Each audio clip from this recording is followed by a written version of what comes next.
Bapak Ibu terkasih, saudara-saudara kami sekalian, kita akan mulai ibadah kita pada siang hari ini. Bagi Anda di rumah, yang dimanapun berada, kita mempersiapkan hati kita untuk menyembah, memuji Tuhan.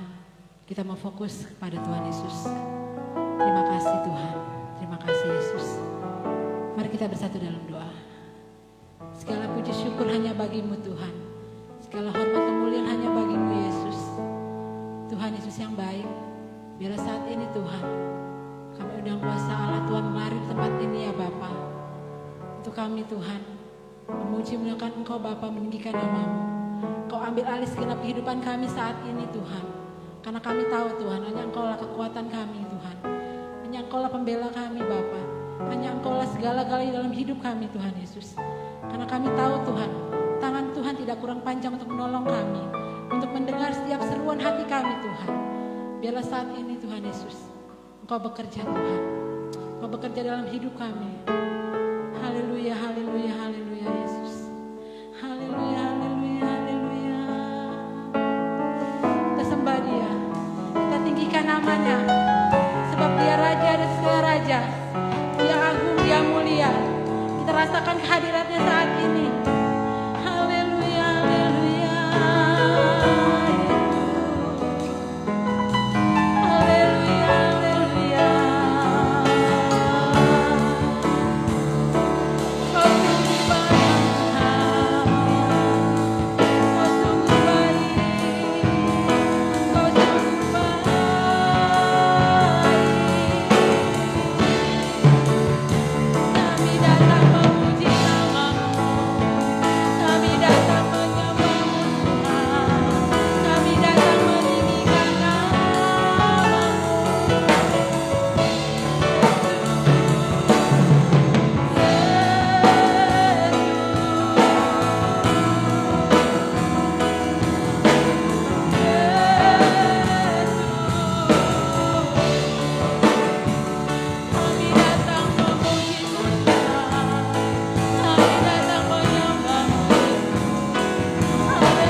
Untuk mendengar seruan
katakan tangan Tuhan tak kurang panjang. Haleluya Yesus. Tangan Tuhan tak kurang panjang untuk selalu menolong hidupku. Telinganya tak kurang tajam untuk mendengar seruan hatiku. Ada mujizat, Ada mujizat dalam bersyukur. Engkau tempat perlindunganku, Tuhan. Imanku tetap teguh dalam-Mu. Ku menang bersamamu. Ada mujizat dalam bersyukur. Engkau tempat perlindunganku, Tuhan. Imanku tetap teguh dalam-Mu. Ku menang bersamamu. Ada mujizat, ada mujizat dalam bersyukur. Engkau tempat perlindunganku, Tuhan. Imanku tetap teguh dalam-Mu. Ku menang bersamamu.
Haleluya,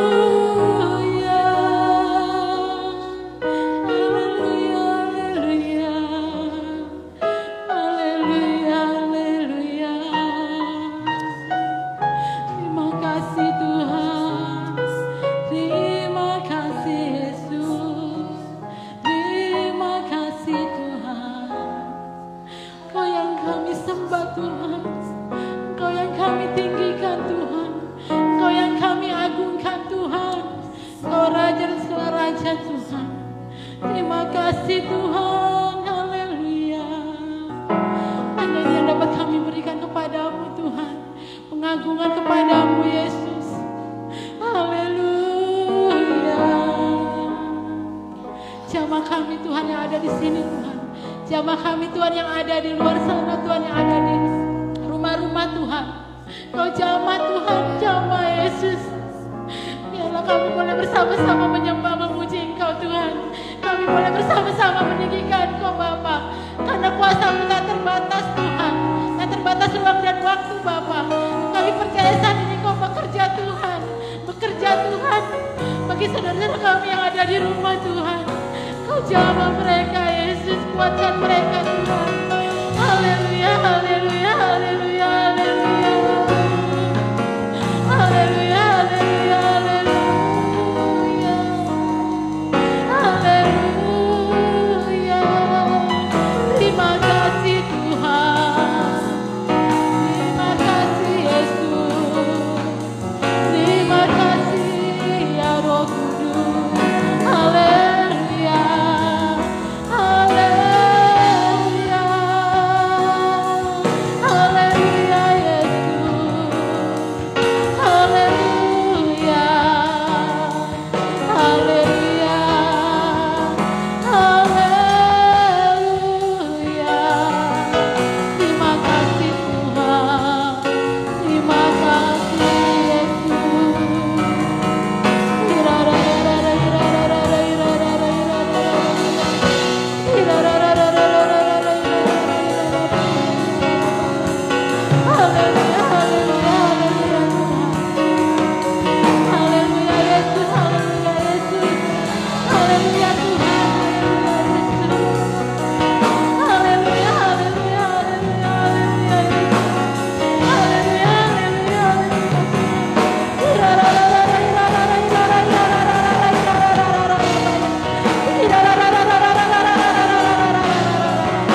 kasih Tuhan.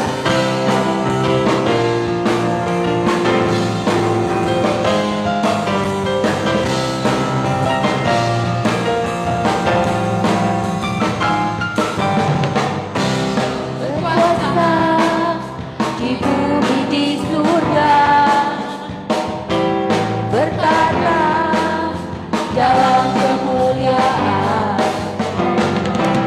Dialah Tuhan Allah kita, namanya berkuasa membebaskan umatnya. Betapa kuat dahsyatnya Allah kita, Dia berjaya atas semua kekuatannya. Betapa hebat, betapa kuat dahsyatnya Allah kita, Dia bernama Yesus Raja segala raja, Tuhan Allah kita.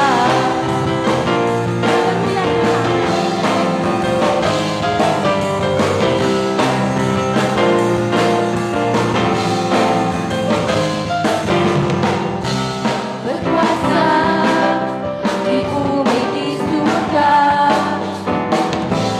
bertata dalam kemuliaan.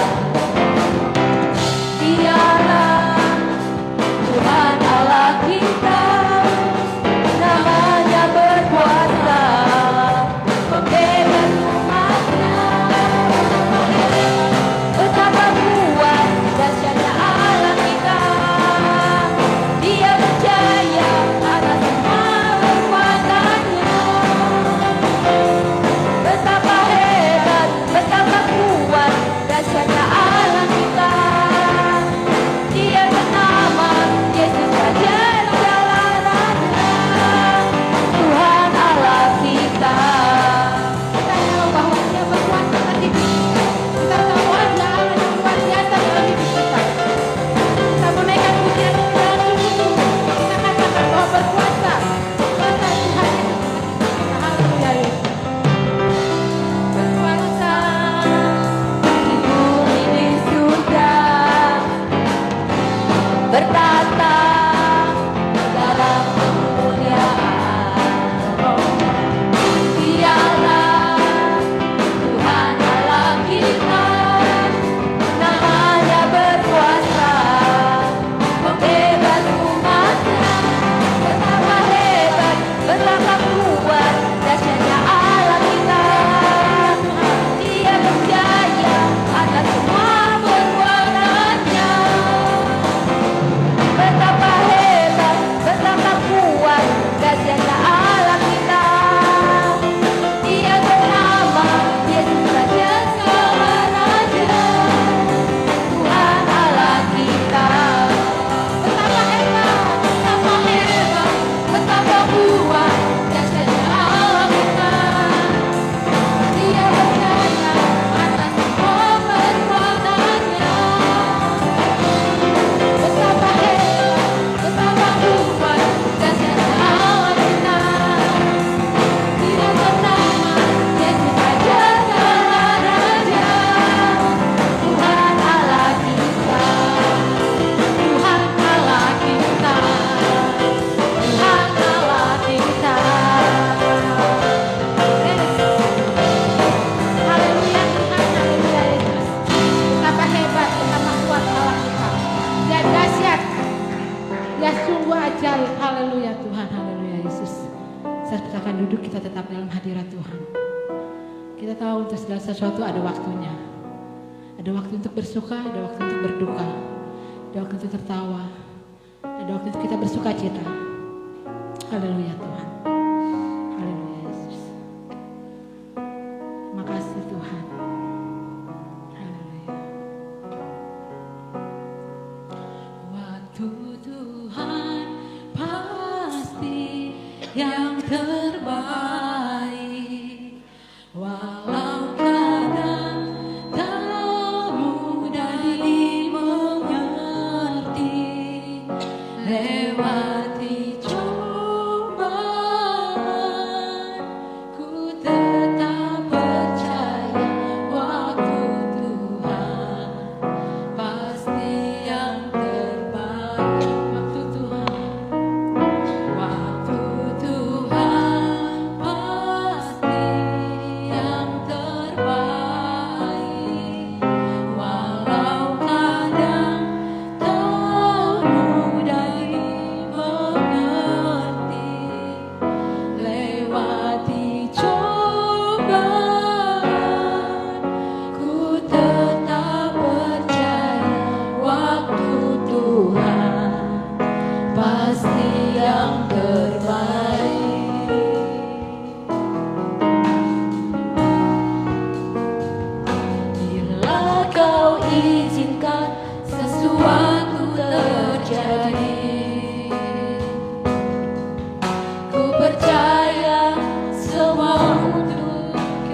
kebaikanku.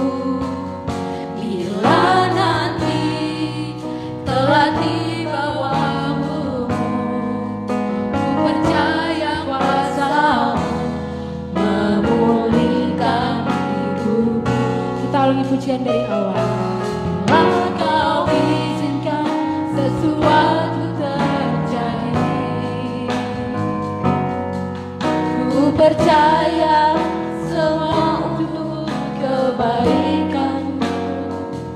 Bila nanti telah tiba waktumu, ku percaya kuasa-Mu memulihkan hidupku.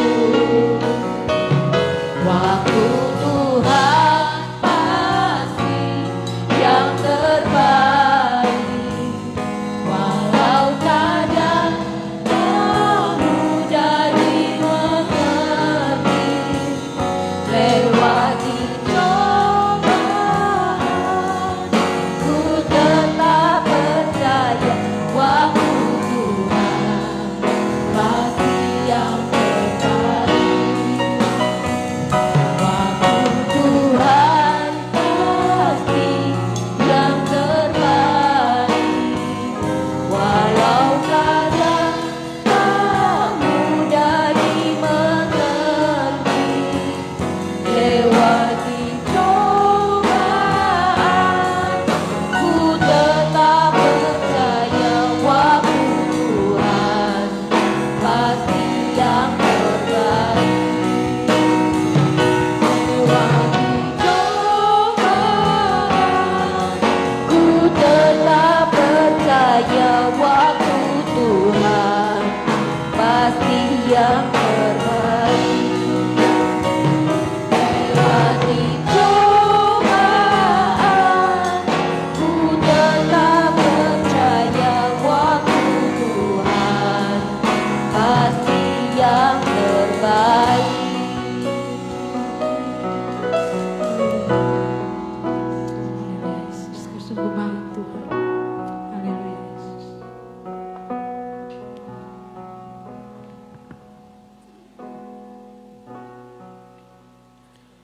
Tuhan, terima kasih untuk pagi hari ini. Kami boleh bangun pagi hari dengan kehidupan yang baru, dengan nafas kehidupan yang baru, dengan cinta kasih Tuhan, dengan keluarga yang Kau anugerahkan buat kami, dengan kesehatan yang sempurna, dan yang paling utama dengan privilege dari Tuhan untuk boleh terus melayani Tuhan. Tuhan, kalau pagi hari ini kami semua boleh ada di sini, kami hendak duduk diam mendengarkan firman daripada Tuhan. Tuhan, saat ini kami mohon pengurapan-Mu turun atas kami hamba-Mu. Tuhan, taruhkan kata-kata dan firman yang hendak Tuhan sampaikan kepada jemaat-Mu di GBI Mason Avenue pagi hari ini. Yang kami percaya itu semua datangnya dari Tuhan sendiri. Tuhan, sembunyikan aku di balik salib-Mu. Biarlah ini semua kami kembalikan untuk hormat dan kemuliaan Tuhan. Terima kasih Tuhan. Semua kumpulkan tanah di hati kami, biar menjadi tanah yang gembur, sehingga firman yang ditaburkan boleh menjadi bibit, jadi buah yang manis pada saatnya nanti untuk orang-orang yang boleh menikmatinya. Terima kasih Tuhan. Dalam nama-Mu kami sudah berdoa mengucap syukur. Haleluya. Amin. Terima kasih Pak Selamat untuk undangan untuk sharing pagi hari ini. Bapak Ibu terkasih, sebetulnya kami merencanakan bulan Oktober Pak Selamat ya. Tapi ketika Tuhan bikin perencanaan baru, pasti luar biasa, pasti dahsyat sih. Sebelumnya perkenalkan, saya memperkenalkan diri saya Agustinus Sarjana. Saya datang bersama istri saya, Maureen, dan kami 5 tahun terakhir membantu dan mensupport Pastor Andi dalam pelayanan di IBI CK8 Gandaria City. Dan kalau saya boleh cerita sedikit mengenai sejarah kami, Kami kenal Pastor Andi itu betulnya sudah sejak dari tahun 2010. Tapi kemudian pada waktu itu kami beribadah di Balai Kartini. Di Balai Kartini itu satu rumpun dengan IBI Senayan City, IBI Balai Kartini dan Emporium. Tapi kemudian hanya satu tahun berjalan sampai tahun 2011 ibadahnya digabungkan ke GBI Senayan City. Pertama kalinya di tahun 2010 itu saya pribadi, saya pada waktu itu pertama kali kita tahu yang namanya HMC itu di situ, Healing Movement Camp. Pertama kali juga kami kenal KUL di situ. Dan sejak itu kami betul-betul tertanam dalam KUL dan kami menikmati betul hidup bertumbuh dalam KUL. Yang menarik adalah bahwa saya itu sebetulnya 10 tahun hilang dari kedekatan dengan Tuhan. Saya sempat berantakan, tapi tahun 2002 saya ketemu istri saya. Waktu itu masih calon istri saya, masih pacar. Kemudian saya ketemu sama dia, saya baru tahu, oh kalau pacaran itu agendanya ada ke gereja juga ya gitu. Jadi lalu saya mulai kembali ke gereja lagi. Padahal sebetulnya saya lahir dari keluarga yang sudah mengenal Tuhan Yesus, lahir sudah kenal Tuhan, tapi kemudian saya mental. 10 tahun dalam hidup yang berantakan, pergaulan yang tidak baik, narkoba, banyak hal. Saya ketemu istri saya, dari situ saya mulai kembali ke gereja lagi. 2002 kami ketemu, 2007 kami menikah, dan setelah itu mulai bertumbuh pelan-pelan. Beberapa teman saya, istri saya namanya Maureen, beberapa teman saya yang kenal dan tahu cerita kita, akhirnya manggil dia Angel, karena saya selalu bilang, istri saya ini malaikat buat saya. Kalau bukan karena dia, saya nggak bisa ditangkap sama Tuhan, sama Tuhan lagi. Ya, akhirnya kita bertumbuh bersama. 2010 itu kami mulai beribadah di GBI, dan itu saya masih sangat awam. Saya masih sangat nggak ngerti dengan hal-hal yang spiritual yang begitu kuat di GBI. Sehingga buat saya ketika saya pertama kali mendengar bahasa roh misalnya, saya bilang sama istri saya, yang belahku ada yang berkotek-kotek, saya bilang. Karena buat saya aneh gitu dengar bahasa roh. Dan itu buat saya intimidasi banget gitu. Ketika kami pernah ke gereja ke JCC pada waktu itu pas minggu pertama sih Pastor Niko yang bawain firman. Beliau akhir ibadah, beliau angkat tangan, beliau berkati semua. Itu ada orang jatuh di sebelah saya. Saya mikir, bisa begitu ya gitu. Tapi saya melihatnya sebagai, saya skeptis banget dengan semacam itu. Sampai akhirnya 2010 kami ikut HMC. HMC pada waktu itu masih model yang nginep Pak Selamat. 2 hari 1 malam. Kami pergi ke sana, anak kami yang pertama waktu itu masih umur 2 tahun. Kami ajak opung sama anak-anak di kamar sendiri. Saya dan istri saya beraktivitas, dia dengan para ibu dan saya dengan para suami. Dan 2 hari 1 malam saya dikepung oleh bahasa roh yang tadinya saya takut banget gitu. Tapi saya survive. Di situ pertama kalinya saya baru ngerti orang ditumpang tangan doa tuh jatuh. Itu kayak gitu karena saya ngalamin. Saya tahu hilang kesadaran, bangun-bangun, udah di lantai. Apa yang terjadi? Oh ternyata saya jatuh di doa. Itu saya mengalami manifestasi ketika didoakan untuk pelepasan. Dan pulang dari situ saya bilang sama fasilitator saya, badan saya sakit semua ya, saya bilang gitu. Dia bilang, iya sakit Pak, Bapak ditindih 5 orang, karena Bapak ngamuk-ngamuk di belakang, ya gimana gak sakit semua badannya. Tapi intinya dari situ kami mengalami banyak hal-hal baru yang tidak pernah kami ketahui sebelumnya. Itu luar biasa.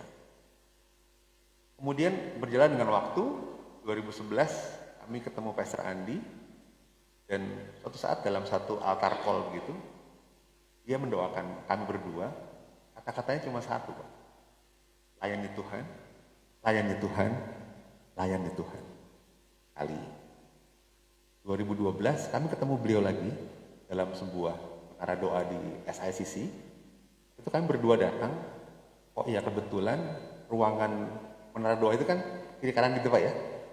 Di kiri itu satu ruangan penuh isinya ternyata pengerja Senayan City semua. Kami padahal kan cuma jemaat biasa. Kami masuk dan kita, enak banget, dilawat Tuhan luar biasa. Selesai acara, lagi-lagi kita doakan Pastor Andi lagi. Kata-kata itu lagi, layani Tuhan, layani Tuhan, layani Tuhan. 2012 juga itu, pada suatu saat kami berkunjung ke Gandaria City. Pada waktu itu Gandaria City masih di bawah Senayan City, dan jemaatnya baru 300 Pak, sedikit banget. Ada altar call. Kami maju lagi. Kebetulan Pastor Andi lagi, kata-katanya sama. Layani Tuhan, layani Tuhan, layani Tuhan. Wah, itu kita pikir 3 kali didoakan oleh pastor yang sama, dengan doa yang sama, harusnya ini konfirmasi. Kita harus mulai melayani Tuhan. Akhirnya, kami memutuskan melayani Tuhan, tapi kita butuh waktu 3 tahun. 2 tahun, 3 tahun. 2014, kami baru memutuskan melayani Tuhan. Kenapa? Pada waktu itu saya dan istri betul-betul berdoa banget dan berpuasa untuk itu. Karena paradigma kami mengenai pelayanan adalah one way ticket. Kalau kita beli tiket ke Bali misalnya, tiketnya return, Jakarta, Bali, Bali, Jakarta. Tapi kalau kita masuk pelayanan, kami berdua, tiketnya one way. Masuk dan nggak keluar lagi. Mohon dukungan doa dari Bapak Ibu semua di sini biar kami masuk dan tidak pernah keluar lagi. Karena masuk ke pelayanan itu kan kayak masuk ke dapurnya rumah. Di depan teras, ruang tamu, living room, wangi, bersih. Masuk ke dapur, mulai kelihatan. Kadang-kadang ada kecoa lewat dan sebagainya. Pelayanan juga gitu. Jemaat melihatnya semua oke. Tapi di dapur pelayanan, kita ketemu sama kan malaikat semua kan di belakangnya. Orang biasa. Orang yang kadang-kadang orang broken. Orang yang pelarian. Layanannya pelarian. Dan sebagainya. Intinya adalah ketemu orang di gereja, nggak semuanya malaikat. Orang-orang biasa. Satu hal dalam perjalanan, lalu mulai sering mendengarkan firman dari Pastor Niko, dapat pencerahan banyak. Lalu ada satu titik di mana saya mulai merasa bahwa ini luar biasa ya. Ternyata ini luar biasa banget. Saya yang pernah 10 tahun dalam situasi yang hidup jelek, kemudian akhirnya saya mendekat sama Tuhan. Itu 100% bukan karena saya yang mau, tapi karena Tuhan tangkap, Tuhan bawa saya untuk lebih dekat sama Tuhan. Nah, kemudian ketika sudah dekat sama Tuhan, kalau Bapak Ibu familiar dengan kata-kata justification, kita dekat sama Tuhan, kita dibenarkan, kita dipulihkan, kita diberi identitas baru sebagai anak Allah. Itu justification. Tahapan berikutnya kita bertumbuh, kita makin bertumbuh, kita semakin dikuduskan, jiwa kita semakin dipulihkan. Titik itu makin dewasa secara rohani. Bahkan kita mulai menikmati dan kita memiliki yang namanya buah-buah roh. Itulah ketika dimana kita mulai mengalami yang namanya ini rindu banget. Waktu saat ketika kami akan datang kedua kalinya, kita bisa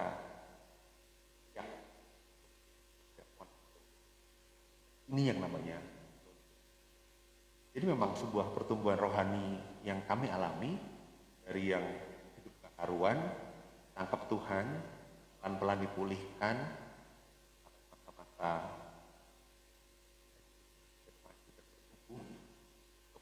kita seperti kul yang sangat membangun, makin dekat. Prosesnya itu. Asian. Semoga kita percaya kita semua akan dapat jatah masuk ke zaman anak domba, glorification. Dan bayangkan bahwa seperti dinyatakan oleh Tuhan melalui Yohanes 3 ayat 16, ayat emas kita semua kan itu kan, bahwa karena begitu besar kasih Allah, ya, Tuhan mengaruniakan anaknya yang tunggal, turun buat kita, mati buat kita, bayar semua dosa kita. Itu exactly yang saya pikirkan mengenai diri saya. Kalau Tuhan nggak turun, nggak tebus, kita semua tahu kan upah dosa adalah maut. Dengan begitu banyaknya dosa saya itu, maut itu menanti. Siap nyaplok aja gitu. Tapi karena Tuhan datang, Tuhan gantikan itu semua, jadilah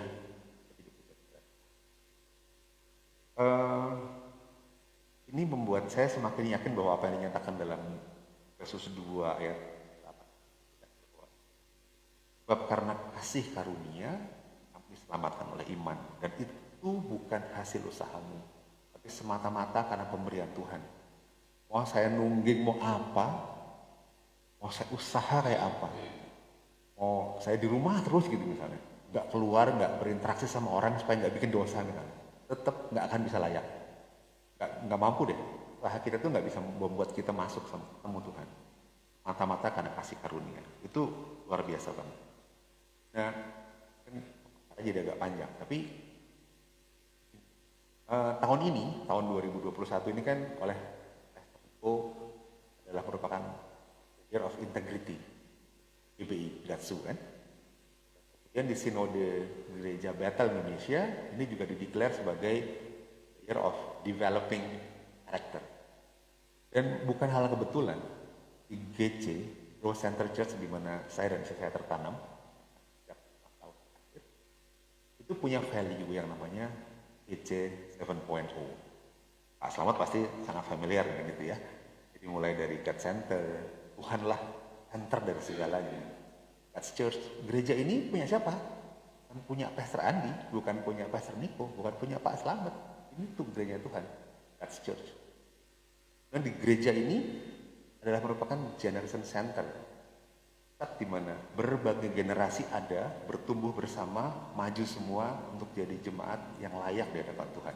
Dari mulai baby boomers, generasi Y, generasi X, generasi Z, sampai generasi Alpha, semua ada. Dari situ semua bertumbuh bersama. Kali keempat, growing community, full dalam komunitas membangun. Dan kemudian sebagai sebuah gereja, kita punya kepedulian pada orang lain. Yang disebut sebagai generous church, value kelima. That's why kita berjejaring dengan banyak departemen diakonia gereja kami. Itu bahkan membangun gereja di Palu, ada 4 besar di sana, membangun rumah pendidikan, Honai pendidikan,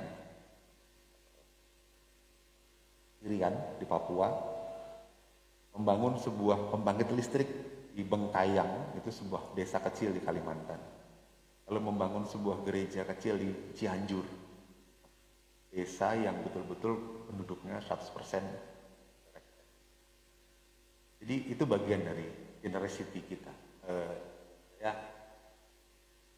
Kemudian yang keenam, ini yang luar biasa, godly character, karakternya Tuhan. Jadi ketika value itu ada, ternyata tahun ini inline dengan itu. Yang terakhir adalah God's culture, budayanya Tuhan. Masuk ke godly character ini, ke titik di mana disinilah keselarasan antara godly karakternya, value-nya Growth Center Church dengan tahun integritas yang dicanangkan oleh Pastor Niko dan dengan membangun karakter ilahi GBI, Sinode GBI. Ada beberapa hal yang betul-betul ini menjadi value utama kita. Yang pertama adalah bahwa untuk memiliki karakter Tuhan itu, kita memang harus rupa dengan Kristus. Karena memang rupa itu kan sesuatu yang bahasa Jawanya plek-tiplek nih Pak Slamet ya, nempel betul sebagai kalau kita mau memiliki sifat Allah dalam diri kita, maka kita nggak bisa lain kalau kita harus jadi anak Allah. Dan dalam bahasa Yunaninya namanya huios, dan itu artinya adalah menggambarkan sifat orang tuanya. Kita sering dengar kan kalau dalam pengen tahu bapak ibu itu kayak apa. Kalau anaknya, wah, enggak, nggak punya sopan santun, anaknya dingin, anaknya tidak menyapa orang lain, kira-kira kita bisa kebaca bapak ibunya kayaknya kayak gitu. Bahkan ada peribahasa kan, buah tidak akan jatuh jauh dari pohonnya. Hal yang sama, kita jadi anak Allah. Ya, kalau kita Allah Bapa kita kayak gitu, ya kita harusnya ya kayak gitu, serupa dengan Allah. Dan itu seperti dalam Roma 8 ayat 14. Dan dijelaskan satu ciri anak Allah. Semua orang yang dipimpin roh Allah adalah anak Allah. Maka seseorang yang hidupnya dipimpin oleh roh Allah, selain tunduk pada suara Roh Kudus, dia akan mengembangkan karakter Kristus dalam dirinya. Itu sudah jadi otomatis, sudah jadi default. Jadi tidak ada kedekatan kalau tidak ada hubungan intim. Kalau kita nggak punya hubungan intim sama Tuhan, nggak bakal kenal sama Tuhan. Tanpa mengenal Allah, tidak mungkin kita jadi serupa dengan Allah. Makanya kadang-kadang ada gini kan, Ahmad dan Ibu tuh kok lama-lama mukanya mirip ya. Karena gayanya sama, cara berpikirnya sama, cara merespon masalah sama. Karena beliau berdua intim, bapak dan ibu intim. Sudah bukan lagi dua tapi jadi satu. Tapi beneran jadi satu beneran ya, intim beneran. Akhirnya karakternya saling mentransfer hal yang baik, akhirnya jadi mirip. Itu kan seringkali kita menemukan hal itu kan. Yang kedua, menghidupi firman Tuhan. Kalau yang pertama tadi serupa dengan Kristus, yang kedua adalah menghidupi firman Tuhan. Nah ini kan kalau kita dapat firman, lalu kalau kita cuma masuk begitu saja, ya selesai. Itu kita hidupi. Maka memang karakter Kristus itu bukan dilahirkan. Kita tidak dilahirkan jadi seseorang yang plek, jadi kayak Tuhan, jadi kayak Kristus. Harus kita kerjakan, harus diusahakan. Kita mendapat pengajaran dan lalu kita melakukannya. Itu betul-betul memang seperti itu. Karena kan dalam Yohanes 7, 18, 20 dikatakan begini, akulah pokok anggur dan kamulah rantingnya. Barang siapa tinggal di dalam aku di dalam dia berbuah banyak. Sebab di luar aku, maka memang tidak mungkin pohon yang baik. Nah, jadi Matius 7 ayat 18-20. Tidak mungkin pohon yang baik menghasilkan buah yang tidak baik. Dan kebalikannya, tidak mungkin pohon yang tidak baik menghasilkan buah yang baik. Poin ketiga, saudara,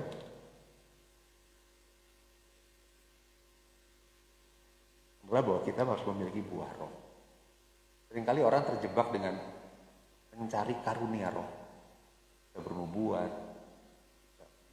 sakit, berbicara, mengajar dan sebagainya. Tapi lupa, yang utama adalah punya buah roh. Galatia 5 ayat 22-23. Sukacita, damai sejahtera, kesabaran, tahan, kebaikan, kesetiaan, lembutan, dan penguasaan diri. Itu yang penting. Orang yang kelihatan buahnya itu karena di dalamnya ada Roh Kudus, ada Tuhan, ada karakter Tuhan. Nah, itu juga dinyatakan dalam Filipi 2 ayat 5 bahwa hendaklah kamu dalam hidupmu bersama menaruh dalam Kristus Yesus. Telak banget saudara-saudara. Kita ini hardware, softwarenya harus softwarenya Tuhan. Kalau inline kayak gitu, jadilah kita memiliki yang namanya integritas tadi. Masuklah kita dalam poinnya Pastor Niko, the year of integrity. Integritas itu kan artinya kesepadanan dengan Allah. Kita mengejar untuk kita punya hidup dan pikiran yang sepadan dengan jalan Allah.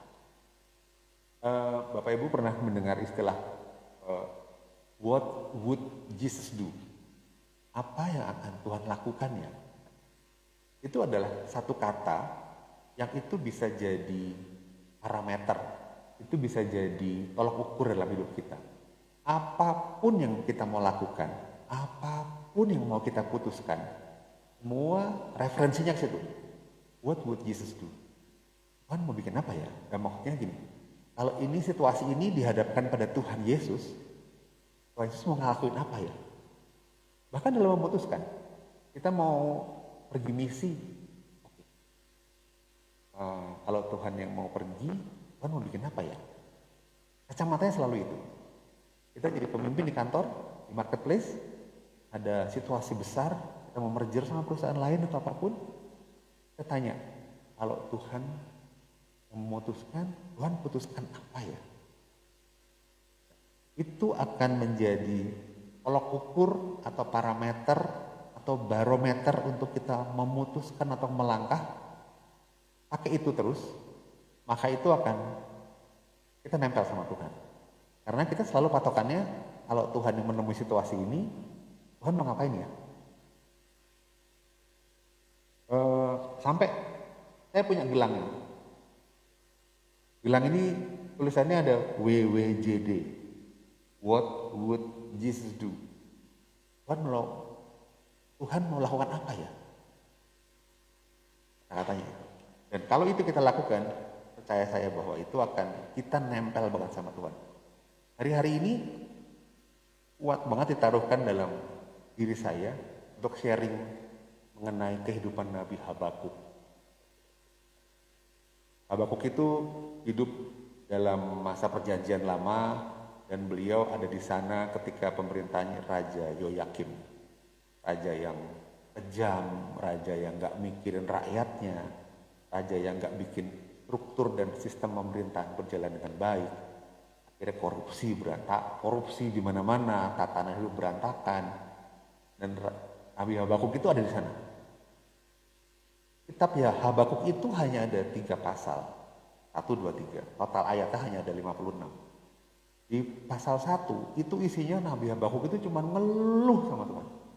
Tuhan ini gimana ya? Kok negara kerajaan Yehuda ini yang katanya anak-anak Allah kok kayak gini ya?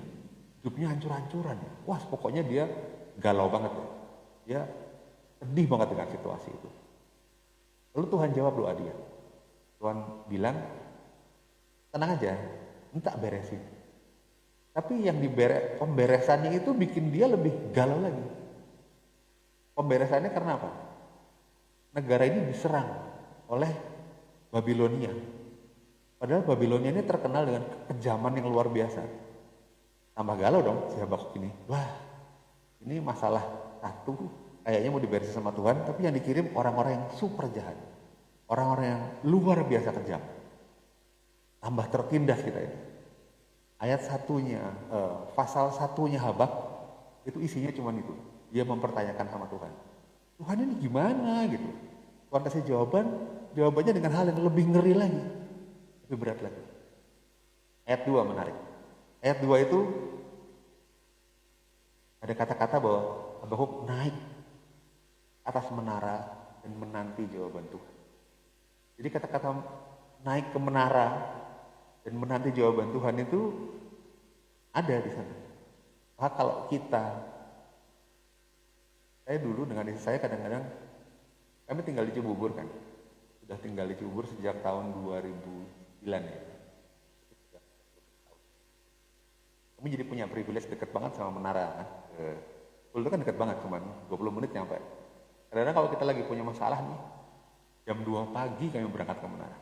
Nah, karena pas kecil-kecil kan, kami gendong, di mobil, tidur, naik ke menara, sampai sana, gendong lagi ke atas, letakin di sofa-sofa itu kan, nah kita di situ 1 jam, 2 jam gitu. Naik ke menara, mencari dan menanti jawaban Tuhan. Dapat jawabannya? Enggak juga. Belum tentu naik ke menara terus dapat jawaban gitu. Enggak kayak gitu kan. Karena memang istilahnya, saya pernah baca kata-kata yang bagus. Kalau situasi hujan, kita berdoa sama Tuhan, kita berdoanya bukan Tuhan hentikan hujannya, bukan itu. Tapi kata-kata bagusnya adalah Tuhan, aku minta Tuhan bisa membuatku menari di tengah hujan. Luar biasa kan? Responnya.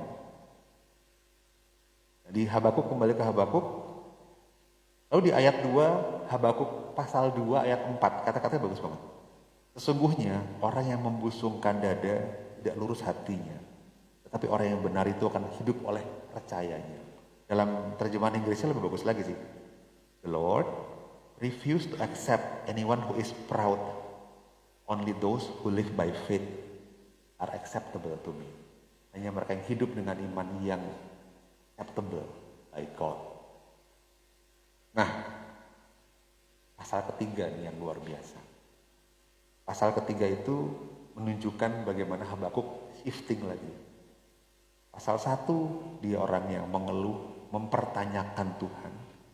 Pasal 2, masuk dalam situasi mencari Tuhan, menanti jawaban Tuhan, naik ke menara. Pasal 3 luar biasa. Karena pasal 3 ini ditutup dengan satu perikop yang terkenal banget dari Habakuk.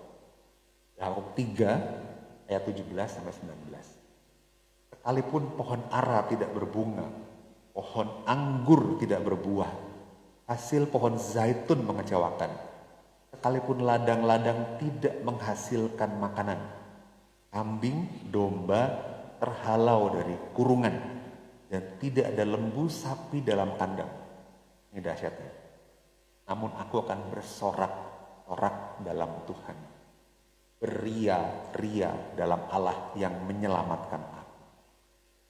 Allah Tuhanku itu kekuatanku, Ia membuat kakiku seperti kaki rusa, Ia membiarkan aku berjejak di bukit-bukit. In English, but I will celebrate because the Lord God saved me. Tuhan menyelamatkan aku, that's enough. Aku udah celebrate itu. The Lord God give me strength, kasih kekuatan. He makes my feet as sure as those of a deer. Dia membuat kakiku kukuh seperti kaki rusa. Dan He helped me stand on the mountain, membantu aku berdiri di atas gunung-gunung. Ini luar biasa banget ya. Pada masa itu di Israel, lima parameter kehidupan kemakmuran dan perdamaian dan damai sejahtera itu cuman itu. Hasil ladang, gandum, pohon ara, pohon anggur, pohon zaitun, dan keberadaan ternak. Itu nggak ada. Buat mereka itu udah suffer banget hidupnya. Berarti hidup gue nggak makmur, hidup gue nggak nyaman. Saudara lihat bagaimana shifting ini dari yang mengeluh, komplain, lalu masuk dalam situasi mencari Tuhan, menanti Tuhan, naik ke menara, dan terakhir dia ketemu jawabannya nggak ketemu jawabannya kan? Bahkan dia tetap dengan situasi itu kan, sekalipun ini nggak berbuah, itu nggak menghasilkan, nggak ada kambing domba, nggak ada gandum, aku akan beria-ria. Habakuk shifting dari seorang yang worry ke seorang yang worship. Dia shifting dari seorang yang fear ke faith. Ini kan luar biasa banget. Dahsyat banget. Ini yang namanya integritas. Tetap nempel sama Tuhan. Apapun situasinya, nempel sama Tuhan. Apapun yang mau kita lakukan, mau kita putuskan, tolak ukurnya, what would Jesus do? Tuhan mau bikin apa ya? Kalau Tuhan yang kayak gini, Tuhan putuskan apa ya? Itu jadi parameter. Itu mau ngapa-ngapain, anak mahasiswa, bahkan anak-anak saya, umur 13 tahun kan mereka udah bisa YouTube dan sebagainya. Kalau mereka di sekolah, mereka bisa kan dikasih lihat handphone temennya. Kami gak kasih mereka handphone. Tapi nanti kemudian dikasih lihat temennya, ada gambar ini, ada YouTube ini. Even anak-anak kecil itu, kalau kita kasih patokan, what would Jesus do? Mereka akan pikir dulu sebelum mereka itu. Kalau Tuhan mau lihat kayak gini gak ya? Kayaknya enggak deh. Bukan papa mama yang bilang enggak. Tapi Tuhan juga gak mau kayak gini kan? Oke, aku gak lihat. Itu anak-anak.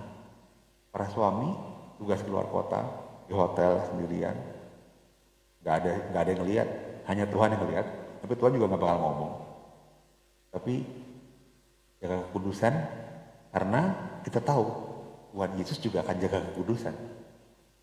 Para istri kumpul-kumpul dengan sesama istri, lalu mulai ngomongin ibu itu dan sebagainya. Kalau ada ibu yang anak Tuhan dan dia pakai patokan itu, apakah Tuhan Yesus akan melakukan ini ya? Ngomongin orang ya? Oh kayaknya enggak. Nah, dia mundur juga. Patokan itu pakai deh dalam hidup kita. Maka integritas itu pasti ada dalam hidup kita. Pasti nempel. Integritas itu kan juga kadang-kadang kita terjemahkan sebagai begini. Apa yang akan kita lakukan dengan atau tanpa ada orang yang lihat. Kita akan lakuin A, ada yang lihat nggak? Nggak ada yang lihat. Jadi B nggak? Kok jadi B? Integritasnya masih goyang. Tapi kita lakukan A, mau ada yang lihat, mau ada yang nilai, mau ada yang kasih reward, mau nggak ada yang kasih punishment, tetap kita lakuin A. Kita stick to the plan. Dan pada akhirnya dinyatakan dalam Yohanes 7 ayat 38 ini kuat banget saudara. Barang siapa percaya kepadaku, seperti dikatakan oleh kitab suci, dari dalam hatinya akan mengalir aliran air hidup.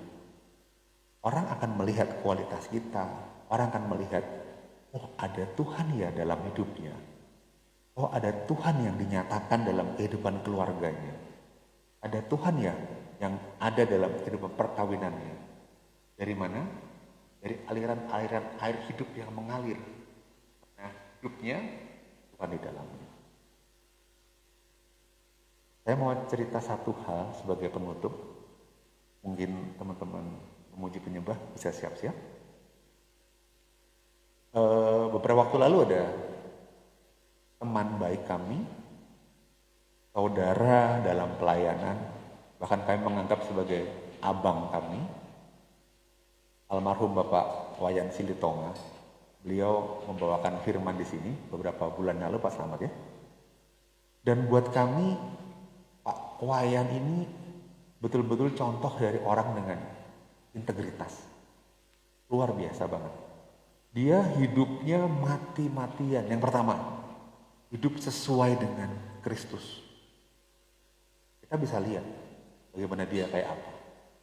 Yang kedua, sangat menghidupi firman Tuhan. Firman Tuhan yang dia masuk ke dia, bukan cuma masuk, tapi dia hidupi, dia berusaha jalankan. Dan yang ketiga, memiliki buah roh. Betul-betul orang yang memiliki contoh, punya sukacita dalam hidupnya. Ada damai sejahtera, punya kemurahan, orang yang sabar, orang yang setia, orang yang super baik, orang yang lemah lembut, penguasaan dirinya top. Pak Selamat kenal pribadi sama Pak. Ya. Dan kita semua bisa bersaksi betapa orang ini orang yang betul-betul dekat sama Tuhan. Saudara, mungkin beliau adalah orang yang is a living proof, orang yang bisa jadi kita keteladani. Hidup begitu dekat sama Tuhan, selalu mengandalkan Tuhan. Nah sekarang ini challenge buat kita semua. Tahun 2021 ini tidak akan jadi tahun yang lebih mudah dari tahun 2020. Vaksin memang sudah ada. Tapi kita juga tahu bahwa ada mutasi genetiknya di virus corona kan. Malah beberapa negara di Eropa mulai lockdown lagi, mulai tutup. Indonesia mulai ada wacana mau lockdown Jawa Bali. Pengetatannya udah mulai kerasa. Angka-angka penularan COVID kemarin udah 10.000, udah rekor. DKI Jakarta 2.800 atau 3.000 gitu. Dan ini bukan akan jadi tahun yang mudah, saudara. Tapi apakah dengan tahun yang tidak mudah, lalu kita mau menurunkan standar hidup kita? Kan enggak. Itu pada situasi yang sulit kayak gini, kita mau melekat sama Tuhan. Kita menjaga integritas diri kita. Kita mau terus nempel sama Tuhan. Kita nggak pernah tahu, Tuhan bisa datang kapan saja. Yang kita tunggu adalah kita akan mendapat glorifikasi itu dari Tuhan. Dimuliakan oleh Tuhan. Dilayakkan masuk dalam perjamuan anak domba. Caranya gimana? Caranya pakai standarnya Tuhan. Caranya kita menyenangkan hati Tuhan. Kita dalam perkenanan Tuhan terus. Tuhan datang, Tuhan lihat, Pak Slamet lagi melayani Tuhan luar biasa. Pak Slamet masuk perjamuan anak domba, saiki, jangan tunggu-tunggu. Tapi kebalikannya ada yang, wah minyaknya habis, padam, karena kecewa, karena pahit. Tuhan datang, pintunya ditutup dan Tuhan bilang, kamu siapa? Nggak kenal sama kamu. Kan kayak gila ya, luar biasa ya. Ketika Pak Wayan dimakamkan, firmannya Pastor Monty luar biasa. Bukan ketika kita mengawali hidup kita, bukan cara hidup kita. All that matters adalah ketika kita mengakhiri semuanya. Ketika kita mengakhiri dalam situasi menang, dalam situasi hidup kita nempel sama Tuhan, itu yang paling luar biasa. Maka orang paling beruntung di dunia hanya satu. Orang penjahat yang disalib di sebelahnya Tuhan itu. Sepanjang hidupnya kan hidup jahat tuh, sampai disalib tuh. Pas mau mati dia bilang, Tuhan Yesus kalau udah di atas ingat saya ya. Tuhan bilang, saat ini juga kau bersama aku di rumah Bapa. Wah, enak banget itu hidupnya. Ngaku nempel Tuhan beberapa detik sebelum mati, langsung ke bawah. Bayangkan kita hidup 50 tahun, 51 tahun hidupnya pol sama Tuhan. 2 bulan terakhir hilang kita. Tuhan datang, kita nggak katut, bahasanya Pak Slamet. Kita nggak terbawa ciloko. Nggak ada gunanya kita 50 tahun itu. Jadi mari kita finish strong. Finish strong ini bukan hanya karena mengakhiri tahun kemarin, tapi anytime this day kita harus finish strong. Kita nggak pernah tahu Tuhan datang kapan, Tuhan di atas itu kapan. Kita mesti siap-siapnya terus-terusan. Maka ajakannya pastor kita untuk menjaga integritas kita. Let's do it. Oke? Yuk kita tutup dalam doa. Tuhan, terima kasih untuk firman-Mu yang dibagikan. Yang kami rindukan saat ini adalah kami menjadi pelaku firman Tuhan. Kami senantiasa berkenan di hadapan Tuhan. Kami rindu Tuhan untuk menjadi sepadan dengan Tuhan. Menjadi pribadi dengan karakter Kristus. Pribadi yang selalu memakai tolok ukur atau parameter.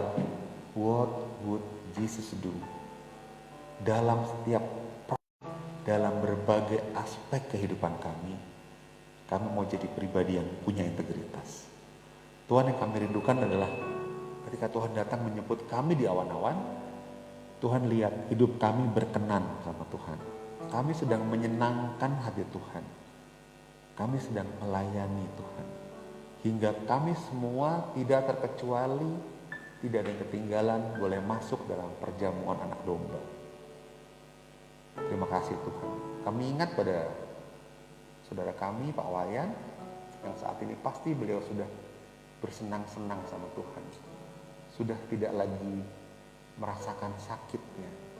Beliau sudah bersama Tuhan. Kami rindu pada saatnya nanti kami boleh bertemu lagi sama dia juga. Terima kasih Tuhan.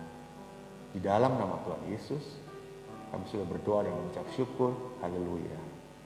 Amin.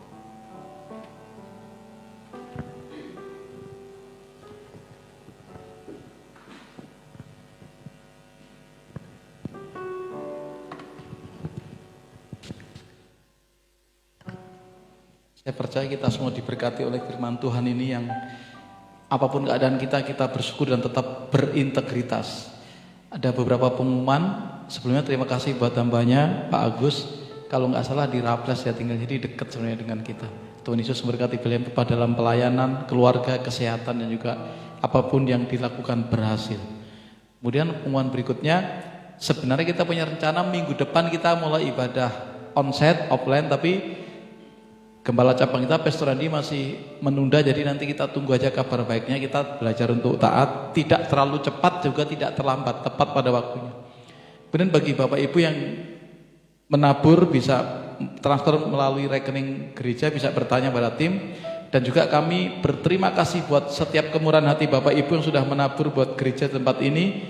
Biarlah apa yang Bapak Ibu taburkan berakar, bertumbuh dan berbuah berlipat kali ganda. Mari kita bersatu dalam doa sebelum kita memberikan persembahan. Bapak, kami berdoa, kami akan belajar untuk memberikan persembahan di dalam keadaan apapun. Kami belajar menabur di tengah kondisi apapun. Di dalam nama Tuhan Yesus, diberkati yang menabur, yang mengelola, diberi hikmat marifat. Terima kasih Tuhan Yesus. Haleluya. Amin. Hatiku percaya. Ada amplop yang bisa Pak Eri bagi. Ku percaya.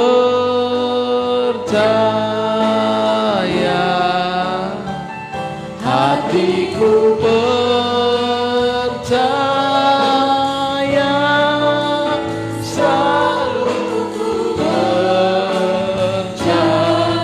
Lagi hatiku percaya, di belakang bisa.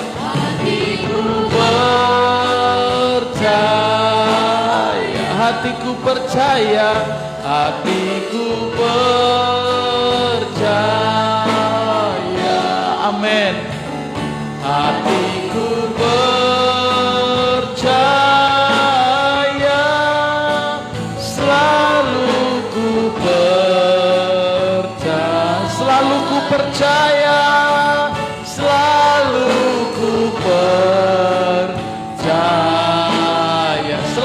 Percaya, selalu ku percaya.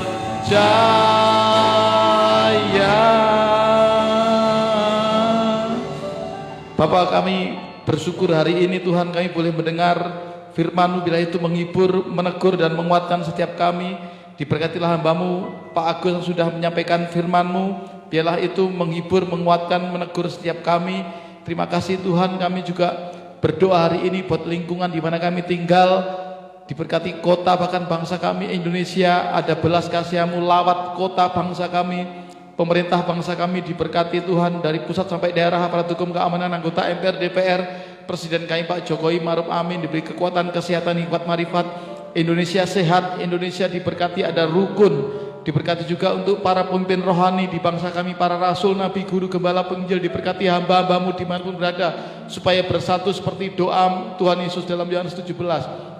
Kami berdoa secara khusus buat hamba-hamba-Mu di Sinode GPI, Pak Rubinadi, Pak Satria dan staf diberkati. Juga gembala pembina kami, Pastor Niko dan keempat wakilnya diberkati, keluarganya. Juga gembala cabang kami, Pastor Andi dan ketiga wakilnya, Pastor Monti, Pastor Doni, Pastor Timi diberkati. Dan tim GC, keluarga besar GC sehat, semua diberkati. Juga keluarga besar GBMA, Tuhan diberkati dengan anugerah-Mu, rohani, jasmani, materi, dan sosial. Diberkati gereja ini, gereja yang bertambah, bertumbuh, berkembang, berbuah, gereja yang menyenangkan Tuhan, gereja yang berlimpah-limpah dengan jiwa-jiwa, perbendaharaan juga persediaan makanan. Diberkati gereja ini sesuai dengan kehendak-Mu Tuhan. Terima kasih.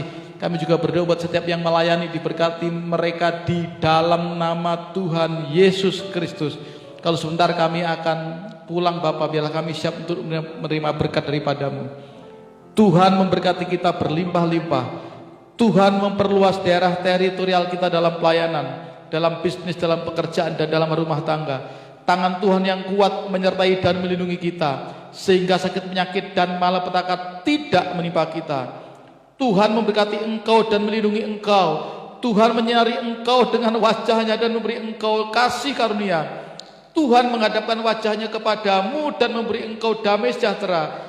Terimalah berkat daripada Allah Bapa di dalam anak yang tunggal Tuhan Yesus Kristus, dan hubungan sangat intim dengan Roh Kudus menyertai Bapak Ibu Saudara sampai selama-lamanya. Yang percaya katakan amin. Tuhan Yesus memberkati.